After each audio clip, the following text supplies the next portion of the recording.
कुठं त्यांनी रॅलीत कशात दौऱ्यात गोळ्या घालून मला मारलंय म्हणून एकाने विखरून जायचं नाही. माझ्या नंतर सुद्धा ही चळवळ तुम्ही चालवायची किंवा मी आता उपोषण करताना जरी मेलो तरी खचायचं नाही अजिबात. ज्याने आपल्याला आरक्षण दिलं नाही, ज्याने आपल्या पोरांना एसीबीसी दिलंय, ईडब्ल्यूएस रद्द केलंय, पोरांचे हाल झालेत आणि पुन्हा देवेंद्र फडणवीस या बोलून दाखवले त्याने त्या दरेकरनं अभियान चालविणार असला म्हणजे मी तुमच्या बाजूने बोलतोय त्या मुलीच्या डोळ्यातलं पाणी पुसतोय म्हणून त्याला सहन झालं नाही.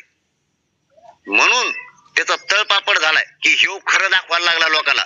पोरांचे ऍडमिशन रोखले, त्या पुरीचं रोखलं, खरं दाखवायला. याला आता अभियान चालवून बदनाम करून याला संपून टाकतो. मी जरी काही झालो तरी माझ्या जातीच्या बाजूने राहा. सगळ्या पक्षातल्या मराठ्यांना सांगतो आणि भाजप मधले विशेष करून सांगतो, काही झालं तरी आता यांची सोबत ठेवू नका आणि ज्यांच्यावर बळच सोबत ठेवू